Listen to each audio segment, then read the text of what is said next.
Hola mis queridos, ¿cómo estás? Me llamo Alicia. Hello my kittens, how are you? My name is Allison, and today we're playing Murder She Wrote, Book 4, Secrets and Ashes. If you are actually wondering why we are on the name Alicia, let me explain. I goofed up when I recorded this Sunday's episode. Today's episode. Oi. I had skipped a cutscene, and which was a pretty important scene, and I decided to exit out of the game to see if that would not save that part, but it saved it. So, that's unfortunate. I had to create a new Well, the new profile was already made. I think I'd created the second profile in case anything happened. And it did.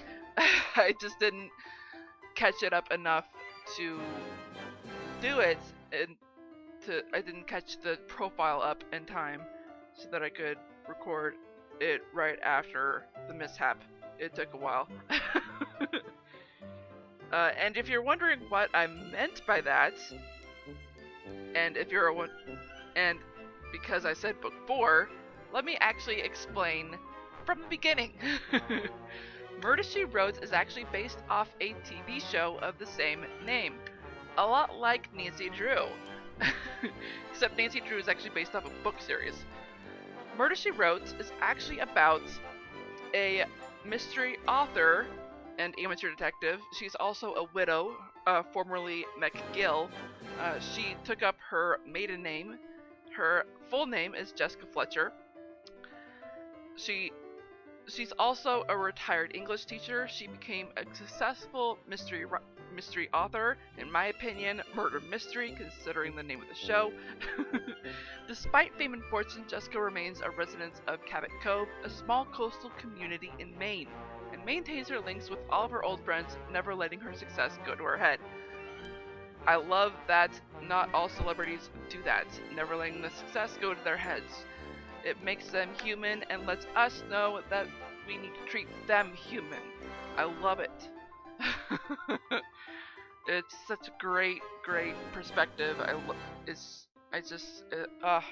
don't know how to put it in words. Okay, so with it being based off a TV show, and eventually it turned into a book series as well. And in fact, I think I actually have a book or two of that book series. And it's actually published as the author's name, Jessica Fletcher, which means a bunch of ghost writers were able to write under that name, have their own little income to be a part of the series, which is awesome. I love that. A lot like Nancy Drew. Really, Jessica Fletcher is like a realistic Nancy Drew. Seriously, Nancy Drew would not get away with that stuff in reality. If she was in our world, she would not get away with that stuff. Neither would the Hardy Boys. Oi. Anywho,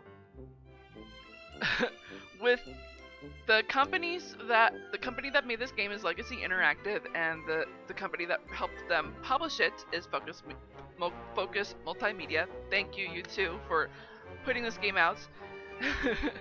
And I do want to let you all know that this game was released November 12th, 2009. It's a pretty old game, hence clicking on this would take you to an expired link. It will not work. Although I will put a link in the description box below to Legacy Interactive's actual website, where you can actually check out what games they have been making lately. And I think they've actually made one fairly recently. I could be wrong on that. I think I might actually look into it one more time, just because it's been a while since I looked at their website. I think there might be a game or two that I'm interested in playing on the channel. Anywho, what they did with the video game Murder She Wrote, in fact, I think they made a sequel as well, and I do intend on playing that on the channel as soon as I can find it. I think I did, and I'm gonna buy it so I can play it. Anywho, what they did with this game is that they made it into a book form, and there are 5 different books, and there's actually a theme with the the titles of the 5 books, which I love, and I will point that out once we're in the second menu. And I do want to point out one little thing. These are chapter books, by the way, because that's how Jessica's notes are written when we're actually in the gameplay of it. Here are the options for the game. Here's the one flaw that I'm not a big fan of. The voice volume for the characters is connected to the music volume, which I guess is not that bad considering I mean, right now you can still hear the music. It's still a bit loud. Even with the headsets on, it's pretty loud. Or even with the headsets off, it's pretty loud, I should say. And I'm not a big fan of that. It's a bit of a pet peeve of mine. But I'm sure it's not like there's no music when they're talking, and the only time you ever get to hear the music is on the main menu, as well as when we're at the map, I believe. I could be wrong on that. I've been talking enough quite a bit, so I'm just gonna say that there's 2 different modes. There's only a bit of a difference to that. Then there's the custom cursor. With it off, it kind of looks like your normal mouse. I'm gonna leave it on to keep the uniqueness of the game. Then there's the credits. Oh right, so with this being based off a TV show, they actually had their voice actors do the likeness of the characters from the show. So Jessica Fletcher was actually Angela Lansbury, who played Jessica Fletcher, is voiced by Phoebe Moyer. Ron Masick, who played Sheriff Mort Metzger in the show, is voiced by Roger L. Jackson, and William Wyndham acted as Dr. Seth Hazlitt in the show, and Andrew Chaikin does his voice. They all do the likeness of these actors, which I super love. And there's a 4th character which is actually added into it. It's not actually a character from the show, and that is Sheriff Ashmont. He's also played by Andrew Chaikin, which I actually really like. And I'm saying Andrew Chaikin for Dr. Seth Hazlitt because that's what it says in the game credits. Unfortunately, when I looked it up on the internet, it said Gavin Heeman. I don't know if that's correct or not. Anyway, let's go ahead and get into the next menu so that I can explain to you all everything about the 5 books. So there's 5 books, as I said. There's a theme to the titles, mainly death. And there's actually a time limit for all of these. And I gotta tell ya, they're a bit different from my Rabbit Playrun. And I actually will explain it once we're in the game because I'm not gonna say it here.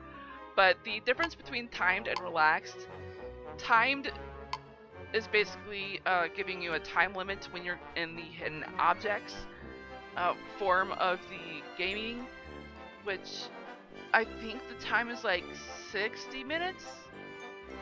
I could be wrong on that. But I mean, that's pretty quick in my opinion. That's a pretty long time in my opinion. It's crazy. It's either 60 minutes or half an hour. I can't quite remember. But it's crazy. I'm impressed that I was able to get the 2nd book done in 19 minutes. That is crazy. I didn't even skip any puzzles in that one. Wow. Alright, I'm gonna keep it on relaxed. Let's go ahead and continue on with this book. In fact, I don't think I have enough time to even explain what the story is about. Just that someone went missing, someone disappeared, the brother decided to illegally claim her dead, and when she was alive, we did find her body. She was murdered and was bricked up in her fireplace. And now we have to find out who killed her. And when she was alive, she was talking about a hidden treasure, that someone was going to take it, and that she was blackmailing someone. And we're trying to figure out whether that blackmail was actually happening or not. In my opinion, I don't think it was. Alright, let's continue the game.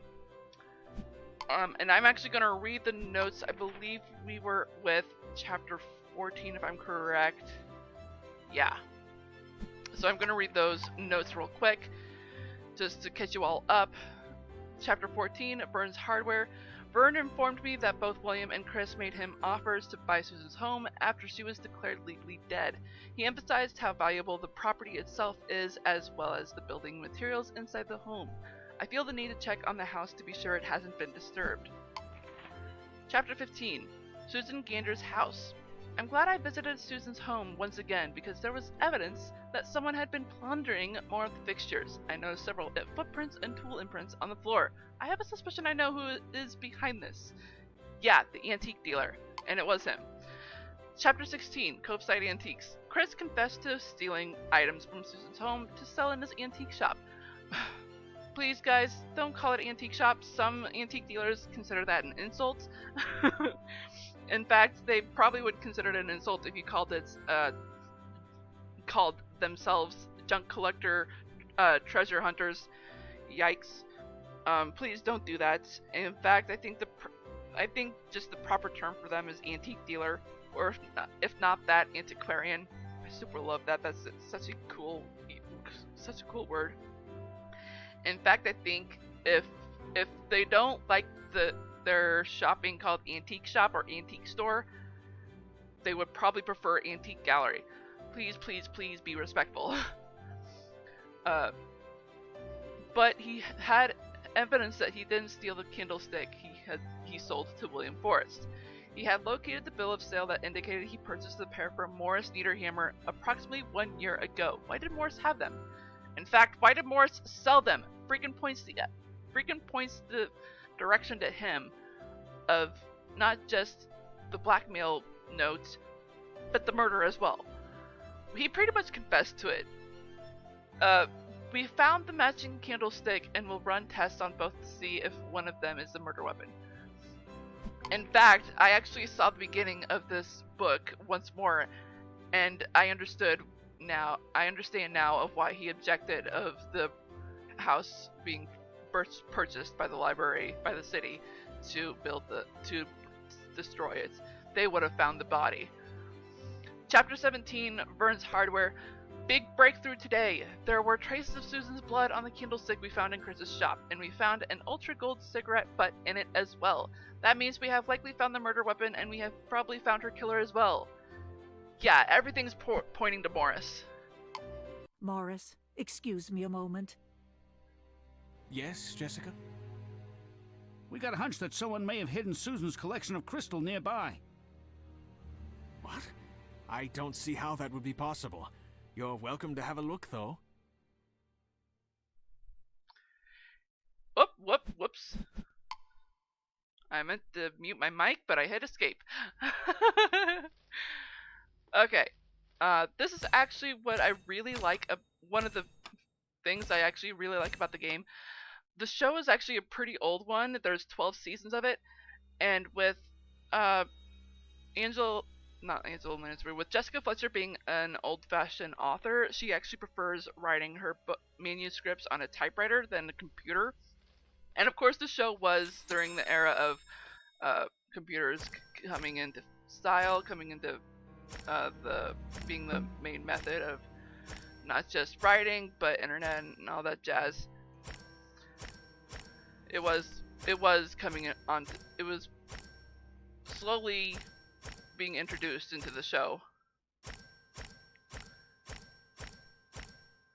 I'm missing 2 glasses. There's one. That one looks bloody as heck.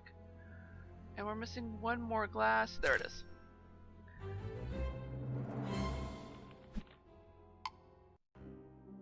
Morris, I'm afraid... Oh gosh dang it, I did again! I swear, I didn't hit anything! Ah! I am so sorry, everyone. I am so sorry. This is frustrating me to heck. I will play the game again. I really will. Once I get... this is frustrating me. I am so sorry, everyone. It's just, I'm not... I don't know if I should play the game again just to re-record this episode. I don't know. But I do know it is frustrating me to heck that this is the second time that's happened. I was actually moving the keyboard back so that I wouldn't skip it on accident, and it happened. Gosh dang it! I freaking hate myself. Well, I'm just gonna continue with this. I'm sorry, everyone. I'm really sorry this happened. Frustrating as heck.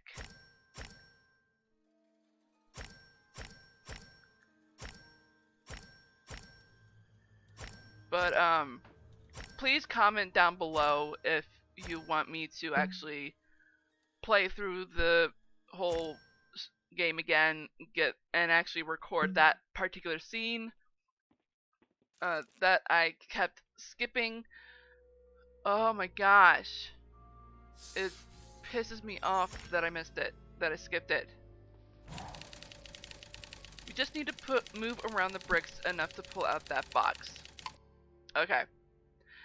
And this is actually this is another feature that I really like about the game, is that it does give you a hint. It actually kind of gives you a little bit of the answer here. But you can also wait until this gives you the skip option. That will add 30 minutes to your total time, whether you're using the timed or relaxed mode. And you can click on solve later so that you can finish the rest of the hidden objects. You don't have to save this part until last. Of course, I think that's just with the rest of the game. There are some times where the mini game is actually the last part of the hidden objects. All right, so this is like moving cars, correct? We just need to move around. Yeah. Stop talking. I know what to do here.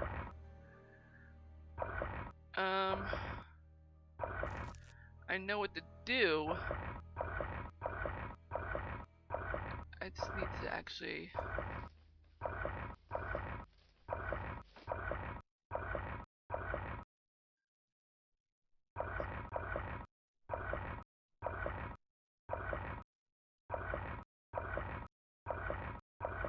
There we go.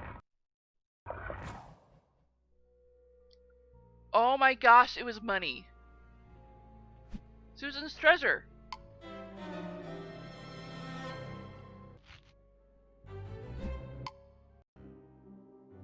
It looks like Susan had her life savings hidden here. Yeah, and when Morris here burned her body, the heat from the fire must have ignited the bills and burned them right inside the box.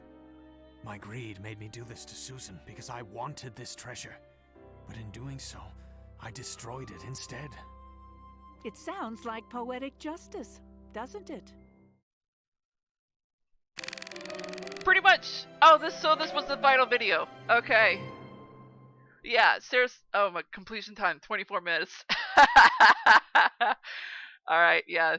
So this is what I mean by skipping the puzzle. It will add 30 minutes to your total time. This is what I mean by whether you chose timed or relaxed. You're being timed no matter what. So, and these are somewhat achievements. You can try to find all the typewriter keys. You don't have to. It does help with the list though.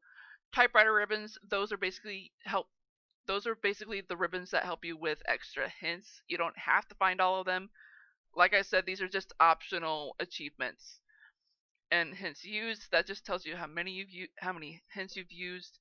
And puzzles skipped, that's how many puzzles there are. You don't necessarily have to skip them all to get the achievement. It's just telling you how many puzzles there are in the book. So yeah, there's that. I mean, I kinda wanna... You know what? Considering this is basically the next book to play, I could just go ahead and do a little sneak peek, since this is a different profile. You know what? I think I will. That way, and I will start at hidden objects so that I can, with the timed profile, so that I can explain to you, or at least show you that I was right about the difference. because I need to remind myself of what the length was. This is a pretty short video, in my opinion. It's good to see you in London again, Jessica. You should visit more often. Ooh, we're in London. I know. Somehow I will try to find the time. I'm not hitting the keyboard in case I skip Emma. it. Jane, I haven't seen you in ages. This is my cousin from the United States, Jessica Fletcher. Jessica, this is my friend and fellow actress, Jane Drury. J.B. Fletcher? Yes, I'm pleased to meet you. I must say the resemblance between you is very striking. Yes, we get that a lot. I consider it a compliment. Sit down, Jane, and join us. How have you been? Well, not very good, to be perfectly honest. I'm so glad to have run into you. I need your help. What's wrong? I'd rather not say here. Meet me at the Milton Theatre this evening around 11 o'clock. I'll tell you then. Something tells me your friend is in some sort of danger. Exactly what I was thinking. Tell me about Jane. How long have you known her? Longer than I'd care to admit. She used to be prominent on the British stage. Her most recent ex-husband, James Winslow, is the manager over at the Milton Theatre. Good evening, ladies. The theatre's closed for the night. James, is that you? Emma McGill! I didn't even recognize you. Jessica, this is James Winslow, who manages the Milton. And who was recently married to Jane? Guilty as charged, I'm afraid. Jane asked us to meet her here. Have you seen her? No, the place is deserted. I was just locking up to go home myself. Maybe she left us a note in her dressing room. We're a bit worried about her, actually. All right, then. Follow me.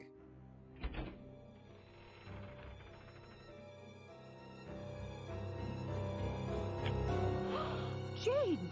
Oh, dear God!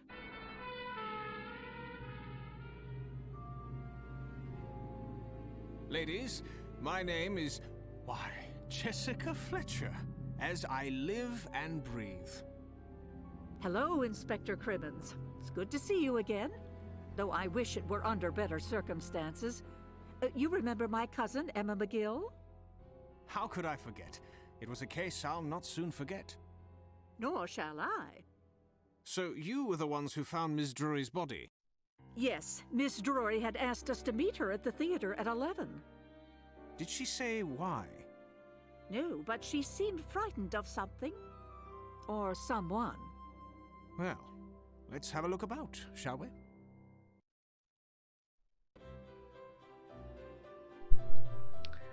Alright, sorry for those two loud noises. Just one right there and one at the beginning. I decided to move the piece for my headset that actually muted my mic. That way I didn't have to hit the actual mute part on my keyboard. I think that would have skipped the cutscene. So, there's that. Oh, look at that. It's almost realistic. Yeah. Oh wait, no it's not. Wait, yeah it is. Cause it's... London is 8 hours ahead of me. Yeah, that makes sense. Yeah. I thought England was 6 hours ahead. I guess it's 8.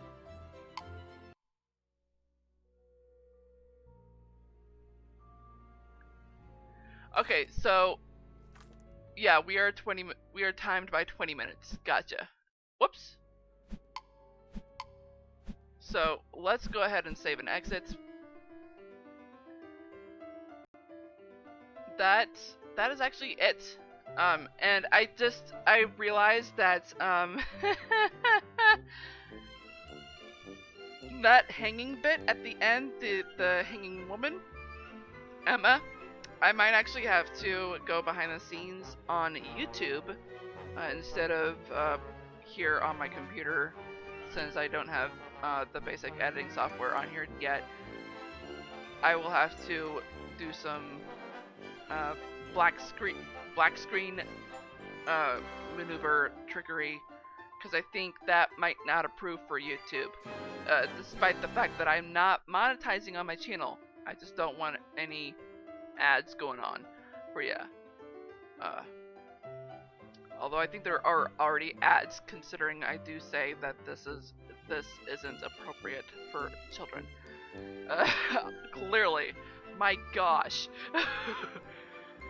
This story, book 5, in fact, is actually not the best book for anyone, unless you're fairly older. I'd say over 25, in my opinion. And you're familiar with, I guess I have to say familiar with black market, corrupted politicians and stuff like that. I mean, we're in London, for Pete's sake. Oy.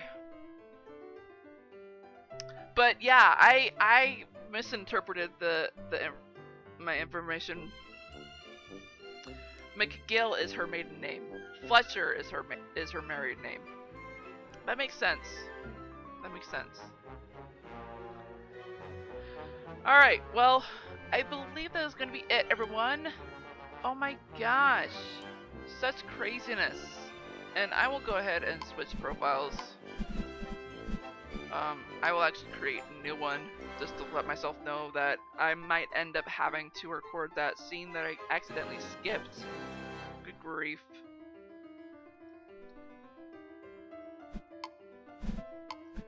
Alright, let's select. Okay. Alright, so I believe that is going to be it, everyone. I'm going to go ahead and bid you all adieu, because I got a long day ahead of me. And I gotta make sure everything's ready and set up. And just have to make sure that that particular part of the video is blacked out in case I do get a copyright. Or not copyright, but a warning at least. So, I hope I helped you out at least a little bit in this video, everyone. If not, I'm not doing my job. And I hope you liked this video as well. If so, smash that like button like a kitten would. And if you're just now tuning into this channel and you're not subscribed, go ahead and click that ugly red subscribe button, make it that beautiful gray, as well as that bell icon right next to it. That'll notify you of all videos that I do, which are on Wednesdays 6 p.m. Central and Sundays 4:30 p.m. Central. I might actually change those times, considering I just found out that most of my viewers are in Europe. Is it Europe? No, Germany. Yikes. I hope you all have a great morning, afternoon, evening, or night, wherever you are in the world. I am Sweet Rescue Rabbit, saying goodbye. Stay awesome and stay on YouTube!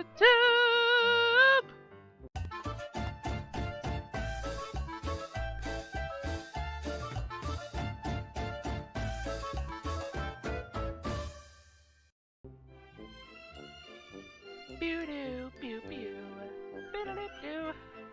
Dude, 5th book is in England. Do you find that weird at all? It just feels so out of place.